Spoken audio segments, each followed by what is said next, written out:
जय सिया राम दोस्तों। मैं आपका अपना ऋषभ पटेल आज अपने चैनल पर बहुत अच्छी बात बताऊंगा, क्योंकि हम देख रहे हैं कि बैंक से धोखाधड़ी और फ्रॉड बहुत हो रहे हैं।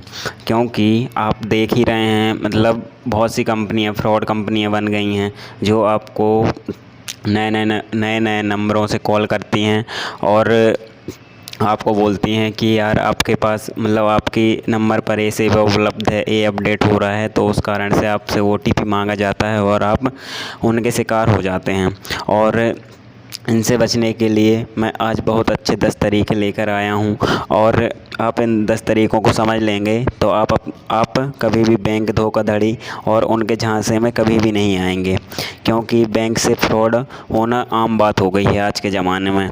और एक ज़माना वह था जब हम बैंकों में पैसा जमा करने के लिए या निकालने के लिए घंटों लाइन में लगे रहते थे। लेकिन आज का ज़माना ऐसा है कि तकनीकी चेंज हो गई है, और तकनीकी विकास ने अब स्मार्टफ़ोन को ही अपना बैंक बना दिया है। क्योंकि स्मार्टफ़ोन में ही आप फ़ोन पे, गूगल पे वगैरह वगैरह ऐप्स डाउनलोड करके आप अपने घर में ही बैंक बना सकते हैं। और ऑनलाइन शॉपिंग से लेकर पेमेंट तक हर चीज़ डिजिटल हो गई है। जैसे आप ऑनलाइन शॉपिंग भी कर सकते हैं, ऑनलाइन पेमेंट भी कर सकते हैं, और आप अपने मोबाइल के थ्रू जैसे कहीं भी पैसा आदान प्रदान कर सकते हैं। तो हालांकि आप सभी जानते हैं कि बैंकिंग को हमारे लिए अधिक सुविधाजनक बना दिया है, लेकिन इसने ऑनलाइन बैंकिंग, धोखाधड़ी या फ्रॉड के जोखिम को भी काफ़ी बढ़ा दिया है। क्योंकि आप देख ही रहे हैं, क्योंकि बैंक एक सुविधाजनक है। हमारे मोबाइल में ही फ़ोन पे, गूगल पे के द्वारा हम ऑनलाइन पेमेंट कर सकते हैं, ऑनलाइन शॉपिंग कर सकते हैं। लेकिन इसमें एक जोखिम ये है कि धोखाधड़ी होने का पूरे चांस बढ़ गए हैं।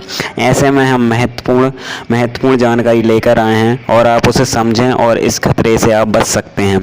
तो पहला उपाय क्या है कि सबसे पहले आप क्या करें, समय के साथ साथ अपना पासवर्ड बदलते रहें। जैसे कि आपका पासवर्ड एक पासवर्ड 6 महीने या 1 साल पुराना हो गया है, उसको आप तुरंत बदलें। क्योंकि पासवर्ड भी हैक होने लगे हैं, और पासवर्ड हैक हो जाएगा तो आपका पैसा उड़ा लिया जाएगा। और जैसे आप 1-2 महीने तक अपना पासवर्ड नहीं बदलते, कोई बात नहीं, लेकिन 6 महीने या 1 साल के बीच में आप अपना पासवर्ड चेंज करें, और इस धोखाधड़ी होने से आप बच सकते हैं। तो दूसरा उपाय क्या है, अपने डेबिट कार्ड, जैसे आपका डेबिट कार्ड या क्रेडिट कार्ड है, तो उसका उपयोग करते समय आप बेहद जानकारी रखें। आप ATM में हैं तो आप पासवर्ड डालते वक्त आप पासवर्ड छिपा कर डालें, और उसको डिलीट करना ना भूलें। क्योंकि आप देख ही रहे हैं कि हर जगह मतलब धोखाधड़ी होने के चांसेस बहुत ज़्यादा बढ़ गए हैं। उम्मीद करता हूं कि आपको दोनों पॉइंट बहुत अच्छी तरीके से समझ में आ गए होंगे, और आप इसका उपयोग भी करेंगे। अब बताता हूँ तीसरा पॉइंट क्या है, केवल आप सुरक्षित इंटरनेट कनेक्शन का ही उपयोग करें। क्योंकि आप सुरक्षित इंटरनेट कनेक्शन का उपयोग करेंगे तो आपके मतलब आपका हैक होने का खतरा और धोखाधड़ी होने का खतरा भी कम हो जाएगा, और आप धोखाधड़ी का शिकार भी नहीं होंगे। अब चौथा उपाय क्या है, ऑनलाइन बैंकिंग के लिए वेरीफाइड ऐप्स या वेबसाइटों का उपयोग करें। जैसे ऑनलाइन बैंकिंग के लिए आप केवल वेरीफाइड ऐप्स या वेबसाइटों का उपयोग ही करें, अन्य वेबसाइटों का उपयोग ना करें, वरना आपका हैक हो जाएगा और आपका मतलब पैसा उड़ा लिया जाएगा। आप इस उपाय से भी आप धोखाधड़ी होने से बच सकते हैं। अब 5वां उपाय क्या है, नेट बैंकिंग के लिए कभी भी पब्लिक कंप्यूटर का उपयोग ना करें। अब 6वां उपाय क्या है, फिशिंग का शिकार होने से बचें। क्योंकि आप फिशिंग का शिकार हो जाएंगे तो तब भी आपके साथ धोखाधड़ी होने के पूरे चांस बढ़ जाते हैं।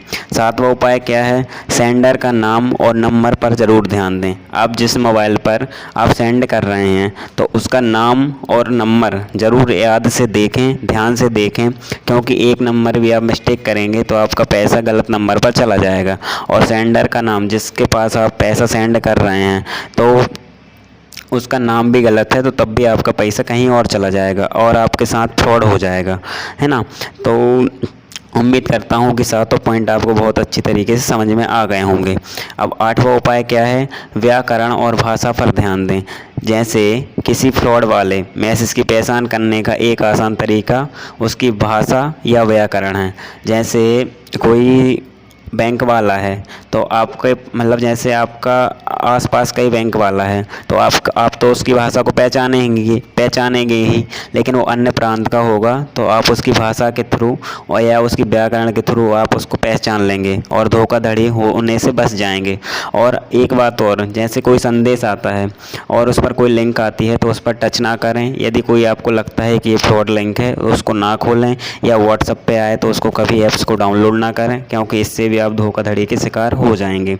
अब नौवा उपाय क्या है?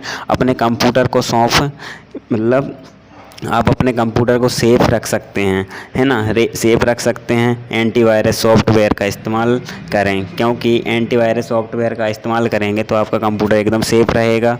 और कंप्यूटर या मोबाइल जिससे भी आपका गूगल पे खाता चलता है या फ़ोन पे चलता है, बैंक का नंबर जिससे जुड़ा है, तो आप उसको बिल्कुल सुरक्षित रख सकते हैं। अब 10वां उपाय है कि सेवाओं को निलंबित करने की, मतलब जैसे सेवाएं, कोई सेवा मतलब आपके पास कोई कॉल आता है और आपसे बोलता है कि ये सेवा चल रही है, तो उनको तुरंत धमकी दें कि मेरी सेवा तुरंत बंद करें, मुझे कोई सेवा नहीं चाहिए। और आपको लगता है कि फ्रॉड सेवा है तो आप उसको तुरंत ही बंद कराएं, क्योंकि आप यदि उसके झांसे में आ जाएंगे तो आप उसके शिकार हो जाएंगे। जैसे कोई मैसेज या जो सेवा निलंबित करने या समाप्त करने की सीधी धमकी देता है, या आमतौर पर एक फ्रॉड होता है। यहाँ तक कि जब नेटवर्क कनेक्शन यूजर्स को रिचार्ज करने के लिए रिमाइंडर भेजते हैं तो वह धमकी नहीं देते बल्कि सुझाव देते हैं, क्योंकि कोई भी बैंक वाला आपको धमकी नहीं देगा, है ना।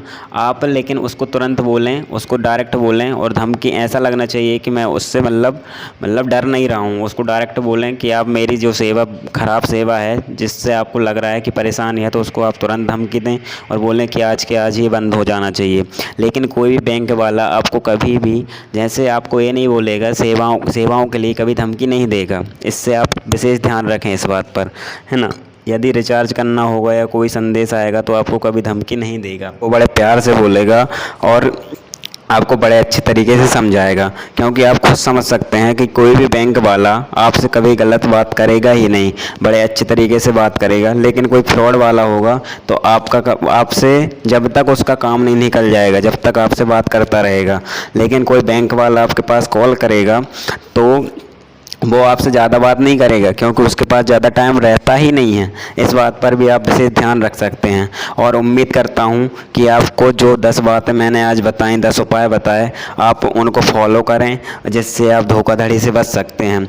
और आशा करता हूँ कि किसी के साथ धोखाधड़ी अब नहीं होगा, क्योंकि आपको अच्छे तरीके से बातें समझ में आ जाएंगी, है ना दोस्तों। और आज के लिए बस इतना ही दोस्तों।